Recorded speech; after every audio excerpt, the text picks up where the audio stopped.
कह रहे जो गंगा जी में स्नान के लिए कभी नहीं गए, ना गंगा जी का नाम लिया, ना गंगा जी पे श्रद्धा करते हैं, ऐसे लोगों की जीवन में जो आचरण बनते हैं वो बड़े निरर्थक होते हैं और ऐसे लोगों की ही दुर्गति होती है।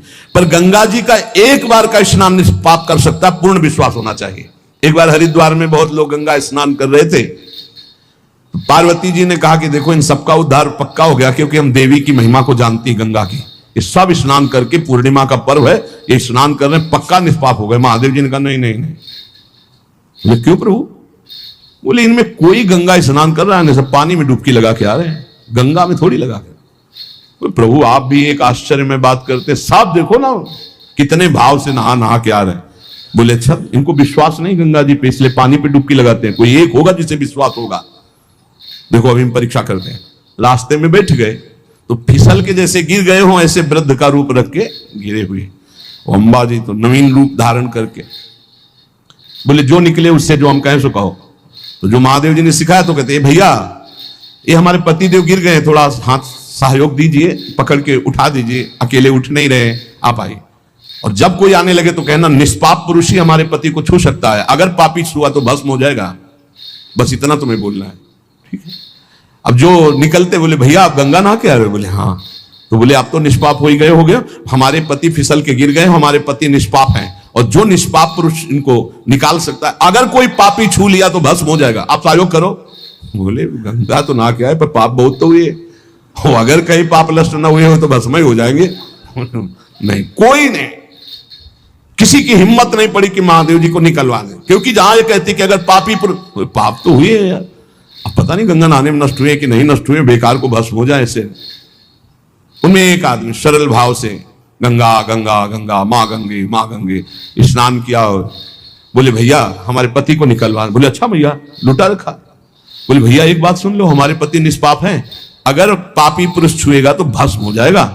बोले भैया आपको विश्वास नहीं, गंगा मैया में स्नान करके आ रहा हूं, अब भी पापी हूं।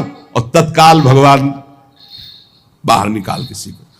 जब चला गया तो भगवान शिव ने कहा ये केवल गंगा स्नान करके आया है, इसकी अर्थात भाव विद्यते देवा ना पाषाणे ना मूर्तये। यदि हम भगवान के नाम, भगवान के धाम, भगवान के इन पावन तीर्थों पर दृढ़ विश्वास करते तो बहुत जल्दी लाभ प्राप्त होता है। ये विश्वास के लिए सुनाता शास्त्र, ऋषि मुनि सब ये विश्वास के लिए सुनाते।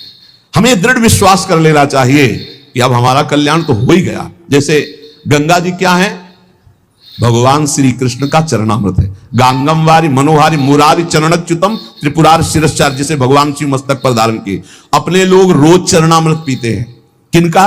प्रिया प्रीतम का। अब और गंगा की जरूरत पड़ेगी? जहां से गंगा प्रकट हुई उनके सर्वांग स्नान का जल यमुना जी, जब यमुना जी गंगा जी से मिली तो गंगा जी ऐसे होकर प्रणाम मुद्रा में मिली यमुना जी से। यमुना जी ने कहा तुम्हारा हो भाग्य कि तुम जगत पावन करने वाली गंगा हो। तो उनका तुम्हारे सामने मेरी कोई सामर्थ्य नहीं, क्योंकि तुम में प्रभु पूर्ण अवगाहन करते हैं, हम तो प्रभु के चरण धोवन मात्र हैं, आपके ऊपर तो पूर्ण प्रभु की कृपा है। ब्रजेंद्र सोनु राधिका हृदय प्रपूर्य माणयो महारसाब्द पूरयो रिवातिथि वेगता रसैक सीम राधिका पदाब्ज भक्ति साधिका तदंग राग पिंजर प्रवाह। श्री लाडली लाल का अंग राग लेकर प्रवाह करती है। ये अपने कल्याण की अब कोई चिंता रह गई?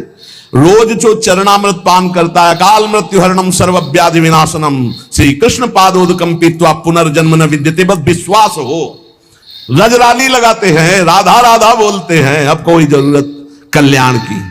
दृढ़ निष्ठा रखो। पर हम कितनों को रोते देखते हैं इस बात के लिए कि हमारा कल्याण हो जाएगा, हमारा अगला जन्म नहीं होगा। उनको चाहिए कि तुम लिखा पढ़ी करके दे दो।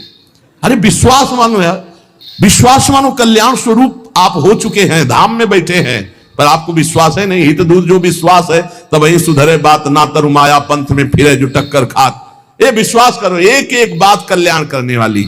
भगवती गंगा जी 400 कोस दूर से गंगा गंगा बोले तो भगवान के धाम भेज देती निष्पाप करके। ऐसी महामहिमा श्री गंगा जी के स्मरण में, अवगाहन में, आचमन में, स्नान करने में। आज पूज्य श्री प्रेमानंद महाराज जी ने हम सभी लोगों को बहुत ही उत्तम एवं शिक्षाप्रद प्रवचन सुनाया है। आशा करता हूँ इस शिक्षाप्रद प्रवचन से हम सभी लोग कुछ न कुछ शिक्षा अवश्य ग्रहण करेंगे और अपने जीवन को सुखी, सात्विक और सामर्थ्य बनाने का प्रयास करेंगे। मित्रों, अगर आपको यह शिक्षाप्रद वीडियो पसंद आया हो तो वीडियो को लाइक करें और अधिक से अधिक लोगों को शेयर भी करें, जिससे और भी लोग महाराज जी के इस वीडियो से शिक्षा लेकर अपने जीवन को सुखी बना सकें। अगर आपने अभी तक हमारे चैनल को सब्सक्राइब नहीं किया है तो तुरंत सब्सक्राइब भी कर लें, जिससे आपको नोटिफिकेशन के माध्यम से हमारे शिक्षाप्रद महाराज जी के वीडियो तुरंत प्राप्त हो सके। मित्रों, तो फिर कल पूज्य श्री प्रेमानंद जी महाराज का कोई शिक्षाप्रद वीडियो लेकर के आपके समक्ष प्रस्तुत होंगे। तब तक के लिए राधा राधा।